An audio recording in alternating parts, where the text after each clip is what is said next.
안녕하세요. 푸른섬 원장 시즌1을 함께할 아나운서 김지우입니다. 오늘 함께하실 주인공은 당연히 푸른섬 한의원 이종현 원장님입니다. 원장님 안녕하세요. 네, 안녕하세요. 푸른섬 원장 이종형입니다. 네, 원장님 시즌1의 주제는 사상의학, 그러니까 사상 체질에 관한 이야기죠? 네, 맞습니다. 원래 처음에는 허리 통증과 같은 근골격계 질환과 관련이 있는 평소 습관이나 개선 방법들 이런 걸 먼저 다루려 했었습니다. 근데 제가 한의학을 접하게 된 계기도 사상의학이고 가장 연구를 많이 했던 분야도 사상의학이기 때문에 아무래도 사상의학에 대한 이야기를 먼저 하는 것이 맞지 않나 해서 시즌1의 주제로 정했습니다.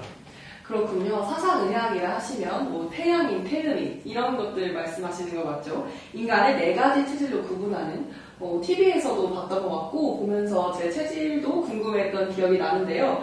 뭔가 MBTI라고 하면 직접 체크를 하면 결과가 바로 나오니까 잘 알게 됐었던 것 같은데 이런 체질은 설명을 읽어봐도 잘 모르겠더라고요. 오늘 어떤 이야기 해주실지 정말 궁금합니다. 네, 태음인, 태양인, 소음인, 소양인 이렇게 네 가지로 구분이 되죠. 시즌1에서는 체질 구분이나 각 체질에 대한 구체적인 이야기보다 일반인들의 눈높이에서 사상의학의 기본 원리, 잘못 알려진 이야기나 오해들을 다루려 합니다. 네, 정말 기대가 되는데요. 말씀을 듣고 나니까요, 잘못 알려진 이야기나 오해가 뭐가 있을지 바로 궁금해지는데 어떤 게 있을까요? 네, 일단 대표적으로 어떻게 인간과 성격을 넷으로 구분하느냐 이런 오해에 비롯한 의문제기가 있습니다. 예전에 한창 ABO 혈액형 이론이 유행한 적이 있었죠. 무슨 형 남자 이런 제목의 영화가 개봉해서 화제가 되기도 했었습니다. 또 유명한 가수 노래도 나왔었고 혹시 기억하시나요? 아무래도 노래는 오래됐다고 하시니까 잘 모르겠고 영화는 제목만 들어본 것 같습니다. 아, 모르시는군요. 요즘엔 혈액형과 성격 간의 인과관계가 없다, 근거가 없다 이런 이유로 유행해서 좀 지난 것 같은데요. 어쨌든 당시 한창 혈액형 이론이 유행했을 때 비판받던 주요 내용은 어떻게 인간의 성격을 네 가지로만 구분지을 수 있느냐는 것이었습니다. 아, 그렇겠네요. 만약에 수십만 명의 사람이 있다면 성격도 수십만 개의 성격이 있을 텐데요. 그런데 혈액형과 성격 사이에 인과관계가 없다. 이런 것은 합리적 비판 논거가 될 수 있지만 인간의 성격을 어떻게 넷으로만 구분하느냐 이런 의문 제기는 사실 얼마든지 반박이 가능합니다. 일단 잠시 혈액형 성격학을 옹호하거나 인정하기 위해서 설명을 드리는 것은 아님을 상기시켜드리고요. 네, 맞습니다. 오늘의 주제는 이 ABO 혈액형이 아니죠. 그렇죠. 사람마다 성격도 천차만별인데 이것을 몇 가지로 어떻게 구분할지는 구분하는 방법, 구분하려는 사람의 의도에 따라 얼마든지 가능합니다.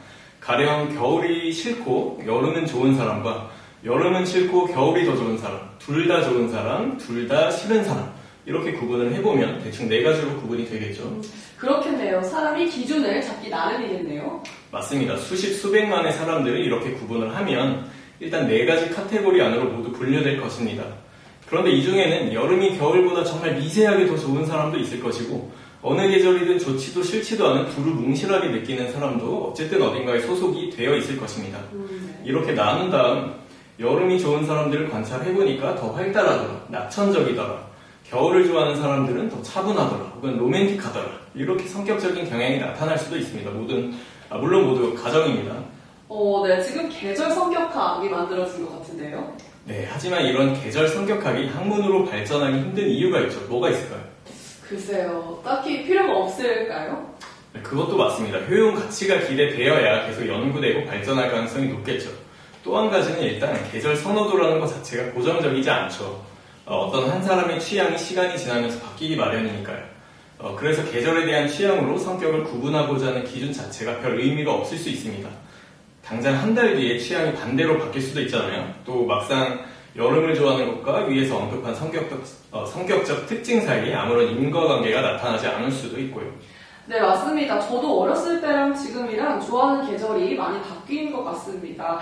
어렸을 때는 저도 여름을 더 좋아했던 것 같은데 지금은 겨울이 더 좋거든요. 그럼 ABO 혈액형은 평생 변하지 않으니까 기준이 변하지 않는데 이 혈액형과 성격이 관련 있다는 근거가 희박해서 과학으로 인정받기가 어려우니 이 계절 성격학과는 경우가 조금 다르다 이렇게 볼 수 있을까요? 그렇죠. 개인적으로 ABO 혈액형별 성격론에 대한 생각을 밝히자면 혈액형별로 나눠서 성격적으로 나타나는 특징들이나 경향성 같은 것들을 관찰했을 때 뭔가 다르긴 다른 것들이 있을 수 있다고 봅니다. 평생 지속되고 독립적인 유전적 특징이니까요. 다만 그 특징들을 모두가 받아들일 수 있는 객관적 언어로 표현하고 이론화하는 것이 어렵지 않나, 그리고 그런 시도를 할 가치나 효용성도 떨어지지 않나, 그렇게 보고 있습니다. 뭔가 혈액형별로 어떤 차이가 있을 수는 있겠는데, 있다고 하더라도 말로는 설명하기 어려운 그런 느낌적인 특징들일 것 같다. 그래서 누구나 이해할 수 있는 언어로 이론화하기는 어려울 것 같다. 이런 의미일까요? 네, 그렇게 이야기할 수 있을 것 같습니다.